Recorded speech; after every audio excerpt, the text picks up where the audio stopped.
어, 오늘 어제부터 성막에 대해서 하나님께서 내가 보여주는 대로 만들라고 지시해주는 말씀이 시작되었습니다. 하나님은 왜 광야 생활을 하는 이스라엘 백성들에게 성막을 지으라고 하셨을까요? 왜냐하면 하나님이 그들을 만나주시기 위함인 줄 믿습니다. 성경에 보면 하나님께 내가 너희들 가운데 거하기를 원한다라고 말씀하고 있거든요. 그래서 이스라엘 가운데 하나님의 임재를 상징하는 것이 성막이라는 것입니다. 이 성막 안에는 휘장을 사이에 두고 어제 지성소 안에 그 언약궤를 이렇게 만들려고 말해 주셨잖아요. 언약궤 위에 또 시은자라고 해서 속죄소를 딱 얹는 뚜껑을 대해서 이야기했고, 오늘은 이제 휘장 사이에 그 지성소와 성소가 있는데 그 성소 안에 분향단과 또 등잔대, 그리고 오늘 읽은 진설병을 두는 상, 이렇게 세 가지를 이제 말씀해 주시는데, 어떻게 만들라고? 오늘 진설병을 두는 상과 그 등잔대에 대해서 이제 이야기를 하고 계십니다. 하나님께서요.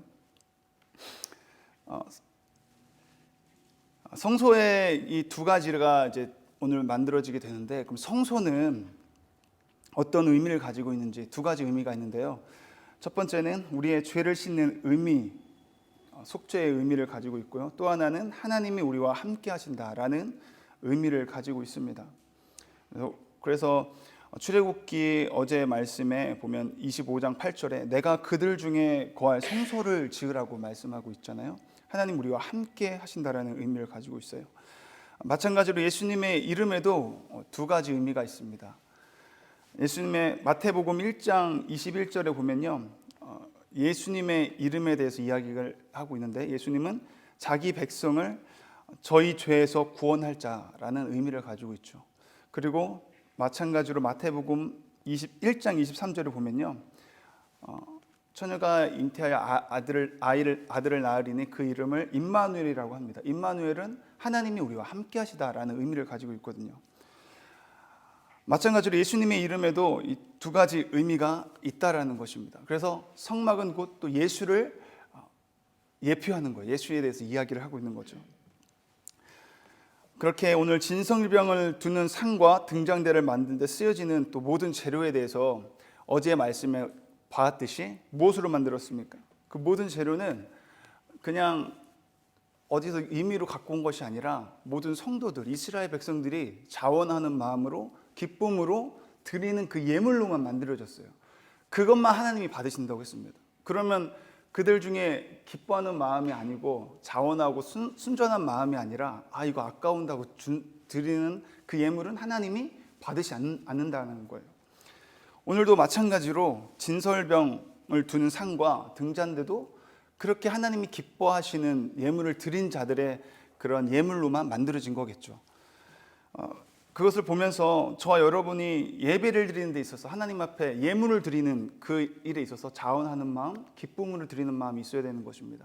뿐만 아니라 우리가 드려지는 예배도 마찬가지죠. 그냥 형식적으로 드리거나 그냥 사람들의 눈을 의식해가지고 그냥 나오는 것이 아니라, 타성에 젖어서 나오는 것이 아니라 정말 하나님, 나를 구원하신 하나님 앞에 감격과 기쁨과 감동으로 그 하나님을 대면하고자 하는 그 기쁨으로 저와 여러분이 나가야 될 줄 믿습니다. 그 예배를 하나님 받으시거든요. 더 나아가서는 어떻게 해요?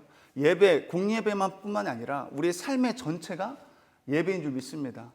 그리스도인의 삶은 곧 예배잖아요. 그래서 저와 여러분이 삶 가운데서도 거룩한 삶, 우리가 삶 가운데서도 오늘도 말씀을 보면 알겠지만 등잔대가 어떤 것입니까? 등잔대는 빛을 비추는 역할을 하잖아요. 그 성소에 있는 떡상과 분향단, 그 성소 안을 그 성막 그 덮여 어둡기 때문에 그걸 비추는 등잔대가 있는데, 그 빛의 역할을 하는 것이 저와 여러분인 줄 믿습니다.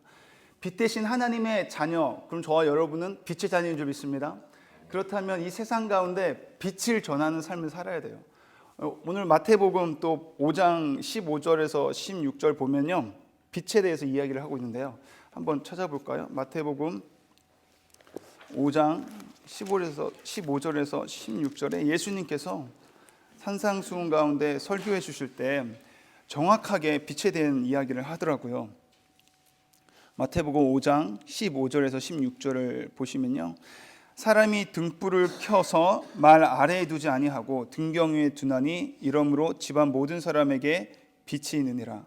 이같이 너희 빛이 사람 앞에 비치게 하여 그들로 너희 착한 행실을 보고 하늘에 계신 너희 아버지께 영광을 돌리게 하라. 아멘. 너희는 빛이라고 합니다. 세상을 비추는 빛의 자녀로서 우리가 살아가야 하는데, 빛은 오늘 보니까 뭐라고 기록되어 있어요? 옳은 행실이라고, 착한 행실이라고 말하고 있어요. 착한 행실이요. 착한 행실은 그냥 도덕적이고 윤리적인 것도 착한 행실이겠죠. 저와 그리스도인들은 삶을 살아가면서 많은 사람에게 본이 되는 모습, 그리고 양심이 있는 행동을 하는 것이 그리스도인인 줄 믿습니다. 구제하고 선한 일을 하는 것이 우리가 착한 행실, 이전 성경을 보면 옳은 행실이라고 되어 있거든요. 그런 옳은 행실, 착한 행실인데, 그것만 이야기하는 것이 아니라 저와 여러분은 세상 가운데 복음을 전하는 삶을 살아야 될 줄 믿습니다. 오늘 보면요, 16절에 그렇게 나와 있잖아요. 너희 빛이 사람 앞에 비치게 하여 그들로 너희 착한 행실을 보고 하늘에 계신 너희 아버지께 영광을 돌리게 하라. 그들이 하나님께 영광을 올려드리게 하는 거예요. 저희 빛을 비춤으로 착한 행실을 통해 우리가 복음을 전함으로 인해서 내게 일하셨던 하나님에 대해서 간증하고 하는 그 모든 것들, 하나님이 우리를 사랑하신다는 것, 그리고 하나님 예수 그리스도가 우리의 구세주라는 것, 하나님의 놀라운 구원의 역사를 대해서 우리가 선포하고 이야기를 해야 된다는 것입니다. 물론 그렇게 선포하는 데 있어서 나는 악한 짓을 하고 삶에 본이 안 되는 모습을 하면서 그런 말을 하면은 그것이 하나님께 영광이 될까요? 그 복음이 오히려 영광을 가리는 것이 되는 것이죠. 우리가 착한 행실은 결국은 우리의 삶에 살아가면서 선한 일, 도덕적이고 윤리적인 삶뿐만 아니라 더 나아가 하나님 복음을 전할 때에 우리의 삶을 통해서, 우리의 전하는 그 복음을 통해서 그 한 사람이 하나님을 믿게 되는 영혼 구원의 역사가 있게 될 줄 믿습니다. 결국은 빛의 삶을 사는 것은 하나님의 사명을 감당하는 삶인 줄 믿습니다. 오늘 등잔대가 그렇고요, 떡상도 마찬가지입니다. 그 진설병, 떡을 진열하는 거 보이는 거거든요. 떡을 보이는 그 상을 만드는데 그 떡상을 보면은 그 떡이 12개가 있어요. 그 12개의 의미가 뭐냐면 12지파를 상징하는 거거든요. 곧 이스라엘 민족 앞에 하나님이 항상 함께 계신다라는 의미가 있다라는 것입니다. 우리 30절 함께 볼까요? 출애굽기 25장 30절을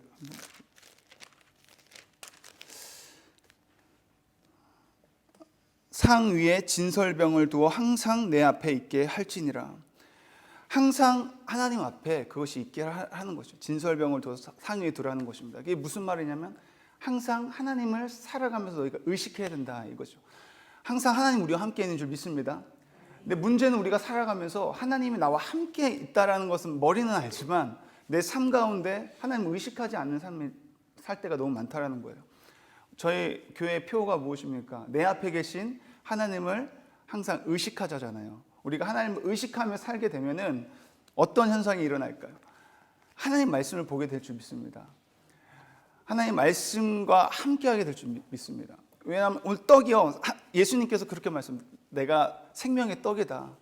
사람이 떡으로만 살 것이 아니라 먹는 이런 육적인 떡만 먹고 살 것이 아니라 하나님이 입으로부터 나오는 말씀으로 말미암아 산다고 그랬습니다. 저와 여러분이 하나님을 인정하고 하나님이 살아계신다는 것을 우리가 믿는다면 우리가 하나님 앞에 서서 있어야 되는데 그 방법은 다른 것이 아니라 하나님 말씀을 가까이 하는 삶인 줄 믿습니다. 또 저와 여러분 오늘 이 말씀에서 떡상에 대해서 이야기했고 등잔대에서 이야기했는데 결국은 이 두 가지의 말씀을 통해서 우리가 신앙생활을 하는 데 있어서 하나님의 말씀 항상 같이 있고 그래서 하나님을 날마다 의식하는 삶을 사는 것, 하나님의 말씀에 순종하는 삶을 사는 거룩한 삶을 사는 삶이 예배를 드려지는 저와 여러분이 되었으면 좋겠고요. 그렇게 사는 사람은 반드시 착한 행실로 나타나고 드러나게 될 줄 믿습니다. 그래서 이 세상에 빛의 역할을 감당할 수 있는 저와 여러분이 되기를 축복합니다. 그 빛이 꺼지지 않게 하라고 하셨어요. 이거 365일 동안 계속 이 등 꺼지지 않거든요. 제사장들이 와서 그것을 계속 불을 꺼질 때마다 다시 갈아주고 그렇게 하고, 떡도 마찬가지입니다. 진설병을 두는 상위에 있는 떡도 안식일이 되면은 매번 갈아줘요. 그 떡을 제사장들이 먹고 그 떡을 다시 새로 갈아서 1년 365일 계속 있게 합니다. 하나님과 365일 그렇게 함께하는 저와 여러분이 되기를 원하고요. 365일 계속 우리의 삶 가운데 빛이 꺼지지 않는 저와 여러분이 되기를 축복합니다. 그 등잔대를 만든 데서 특징이 또 하나 뭐가 있냐면요, 순금으로 만들었다는 것입니다. 순금. 근데 순금이 오늘 보니까 1달란트 양으로 만들었거든요. 1달란트는 금의 34kg, 순금이 34kg이에요. 등잔대 하나 만드는데 그렇게 든다고 합니다. 거기에는 여러 가지 기구들도 포함되어 있어요. 불 집게도 있고 불똥 그릇도 포함되어 있는데, 등잔대는 화려하잖아요. 등을 비추는 역할을 하는데 불 집게나 불똥 그릇은 그렇게 화려하지 않거든요. 그 등잔대에 비교하면은. 하지만 그거 하나하나도 하나님께서는 순금으로 만들라고 하셨습니다. 저와 여러분이 믿음이 화려하지 않을 수 있어요.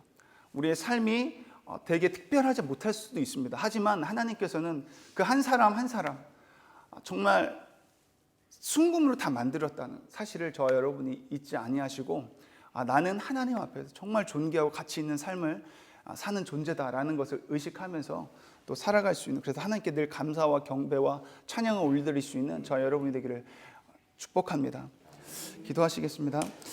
하나님 아버지 감사합니다. 오늘도 성막을 통해서 하나님 우리를 만나주시기를 원하고 우리 가운데 거하시기를 원하시는 하나님, 그 하나님이 우리를 왕의 식탁으로 초대하시고 그 하나님과 함께하는 놀라운 은혜를 허락하심을 감사합니다. 하나님의 은혜를 받은 자로서 이제 저희의 삶 가운데 날마다 하나님을 의식하며 그렇게 하나님의 말씀을 가까이 하고 즐겨할 수 있게 하여 주시고, 또 이 세상을 살아가는 데 있어서 착한 행실을 하는 빛의 세상을 비추는 하나님의 빛의 자녀로서의 삶을 온전히 살아갈 수 있도록 하나님 오늘 이 하루를 주님의 능력의 팔로 붙들어 주시옵소서. 하나님의 전적인 은혜를 날마다 기억하여 그 복음을 증거하는 사명을 잘 감당할 수 있는 삶을 살기를 원합니다. 말씀으로 날마다 깨어있게 하여 주시고 거룩한 산 제사를 올려드림으로 말씀에 반응하고 찬양에 반응하고 하나님 앞에 기도로 소통하며 하나님과 그 친밀함 속에 날마다 들어갈 수 있는 이 하루를 살아갈 수 있도록 주님 붙들어 주시옵소서. 그렇게 일하시고 역사하실 우리 주 예수 그리스도의 이름으로 감사드리며 기도드립니다. 아멘.